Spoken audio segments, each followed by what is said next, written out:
అందరికీ నమస్కారం అండి. ఆంధ్రప్రదేశ్లో హౌసింగ్ సంబంధించి కొత్తగా ఇల్లు కట్టుకోవాలనుకునే పేదలకు శుభవార్త అండి. ప్రధానమంత్రి ఆవాస్ యోజన గ్రామీణ కింద కొత్తగా ఇల్లు నిర్మించుకునే పేదలకు అప్లై చేసుకోవడానికి గడువునైతే పెంచడం జరిగింది. నవంబర్ 5 చివరి తేదీగా నిర్ణయించారు. కావున కొత్తగా కట్టుకోవాలనుకునే వాళ్ళు గ్రామీణ ప్రాంతాల్లో ఎవరైనా ఉంటే మీరు ఈ ప్రధానమంత్రి ఆవాస్ యోజన కింద అప్లై చేసుకోవచ్చండి. దీనికి ఇంకా టైం ఉంది. ఇప్పుడు మీరు అప్లై చేసుకుంటే ఇంజనీరింగ్ అసిస్టెంట్ వారు దానికి సంబంధించి మీ యొక్క వివరాలు అయితే నమోదు చేయడం జరుగుతుంది. వారికి ఇచ్చిన ఆవాస్ ప్లస్ యాప్ నందు మీ యొక్క డీటెయిల్స్ ఎంటర్ చేయడం జరుగుతుంది. ప్రధానమంత్రి ఆవాస్ యోజన గ్రామీణ కింద ఇండ్లు అప్లై చేసుకోవడానికి సర్వే ఫామ్ అయితే ఇవ్వడం జరిగిందండి. సో ఈ సర్వే ఫామ్లో ఎలా ఫిల్ చేయాలి, కావాల్సిన డాక్యుమెంట్ ఏంటి అనేది ఈ వీడియోలో తెలియజేస్తాను. ఛానల్ మొదటిసారి చూస్తున్న వాళ్ళు సబ్స్క్రైబ్ చేసుకోండి. అలాగే మీ ఫ్రెండ్స్ అండ్ ఫ్యామిలీ మెంబర్స్కి షేర్ చేయండి. వారికి కూడా ఇన్ఫర్మేషన్ తెలియజేసిన వారు అవుతారు. ప్రధానమంత్రి ఆవాస్ యోజన గ్రామీణ కింద ఇండ్లు అప్లై చేసుకోవడానికి ముందుగా ఇంజనీరింగ్ అసిస్టెంట్ అయితే సర్వే వారి యొక్క ఆవాస్ ప్లస్ యాప్ నందు నిర్వహించడం జరుగుతుంది. దానికి సంబంధించి సర్వే ఫామ్ అయితే ఈ ఫార్మాట్లో ఉంటుందండి. సో ఇది ప్రజెంట్ అయితే అర్బన్ ఉంది, గ్రామీణది కూడా ఇంకా రాలేదు, వస్తే తెలియజేస్తాను.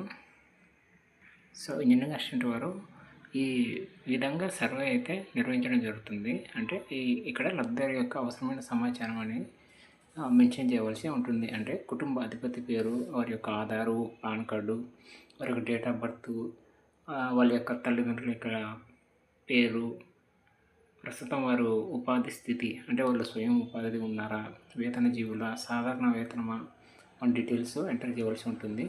అలాగే వారి యొక్క విద్యార్హత, నెక్స్ట్ వచ్చేసి వారు ఇంకెక్కడైనా ఇండ్లు కలిగి ఉన్నారా. సో మీరు కలిగి ఉంటే మీకు ఎలిజిబుల్ అండి. మీకు లేదు అని వాళ్ళు కన్ఫర్మ్ చేసుకుంటేనే మీకు అప్లై అయితే చేయడం జరుగుతుంది. అలాగే మీ యొక్క కుటుంబ ఆదాయము, నెక్స్ట్ వచ్చేసి మతము, మీ యొక్క వైవాహిక స్థితి, ఈ డీటెయిల్స్ అయితే ఎంట్రీ చేయడం జరుగుతుంది. నెక్స్ట్ వచ్చేసి స్పెషల్ ఫోకస్ గ్రూప్స్ అని మెన్షన్ చేశారండి. ఇందులో ఈ సఫాయి కర్మ వాళ్ళు, అలాగే పిఎం స్వానిధి లబ్ధిదారులు, బిల్డింగ్ కన్స్ట్రక్షన్ వర్కర్స్, అలాగే స్లమ్ నివాసితులు, పిఎం విశ్వకర్మ పథకం కింద కళాకారులు, అంగన్వాడీ కార్యకర్తలు, వీరికి స్పెషల్ ఫోకస్ గ్రూప్ కింద వీళ్ళని కన్సిడర్ చేయడం జరుగుతుంది. వీరికి ఫస్ట్ ప్రిఫరెన్స్ అయితే ఇవ్వడం జరుగుతుంది. ఈ యొక్క ప్రాధాన్యత భాగం అంటే ఇక్కడ ఈ ఆప్షన్స్ గతంలో స్టార్టింగ్లో ఇచ్చినట్టువే ఇక్కడ beneficiary laid construction, affordable housing in partnership. So ఈ ఆప్షన్స్లో మనకు ప్రస్తుతం ఉండేది బెనిఫిషియరీ లేడ్ కన్స్ట్రక్షన్, ఇది ఒకటే అండి. అంటే ఇందులో గవర్నమెంట్ మీకు ఫైనాన్షియల్గా అమౌంట్ అయితే ఇవ్వడం జరుగుతుంది. మీరు మీ స్థలంలో మీరు కట్టుకోవాల్సి ఉంటుంది. సో నెక్స్ట్ వచ్చేసి ప్రస్తుత చిరునామా, మీరు ఎక్కడ ఉంటున్నారో దానికి సంబంధించిన డీటెయిల్స్ అయితే అడగడం జరుగుతుంది. అలాగే శాశ్వత చిరునామా అంటే మీరు పర్మనెంట్ అడ్రస్ కూడా ఎంటర్ చేయవలసి ఉంటుంది. నెక్స్ట్ వచ్చేసి మీరు ఈ ఆవాస్ కింద ఇండ్లు కట్టుకుంటున్నట్లయితే దానికి సంబంధించి ఎక్కడ కట్టుకుంటున్నారు దాని యొక్క డీటెయిల్స్, అంటే ఆ వీధి పేరు, పట్టణము, వాటి డీటెయిల్స్ అన్నీ కూడా ఎంటర్ చేయవలసి ఉంటుంది. నెక్స్ట్ వచ్చేసి కుటుంబ సభ్యుల వివరాలు, అంటే కుటుంబంలో ఎంతమంది ఉన్నారు, వారి యొక్క రిలేషను, అలాగే డేట్ ఆఫ్ బర్త్, వారి యొక్క వృత్తి, వారి యొక్క ఆధార్ నంబర్స్ ఎంటర్ చేయవలసి ఉంటుంది. నెక్స్ట్ వచ్చేసి బ్యాంక్ వివరాలు.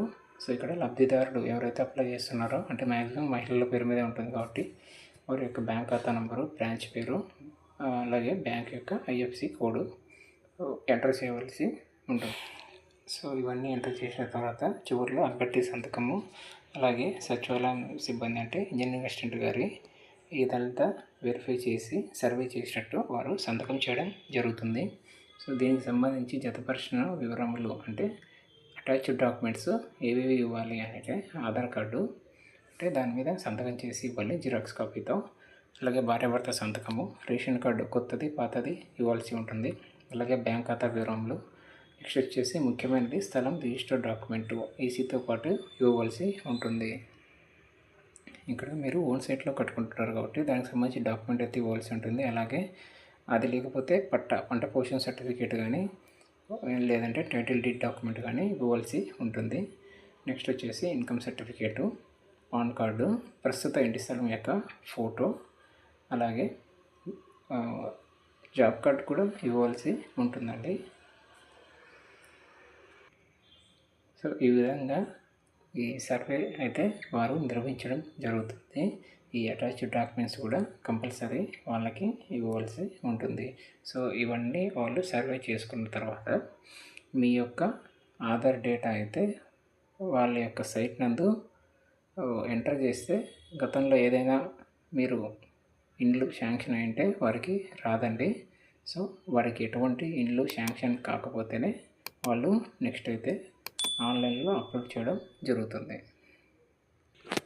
సో చూసారు కదా, కొత్తగా ఎవరైనా అప్లై చేసుకోవాలనుకుంటే సంబంధిత డాక్యుమెంట్స్ అయితే మీరు రెడీ చేసుకోండి. సో ఇంజనీరింగ్ అసిస్టెంట్ గారు వచ్చినప్పుడు సర్వే అయితే సింపుల్గా చేసుకోవడానికి అవకాశం ఉంటుంది.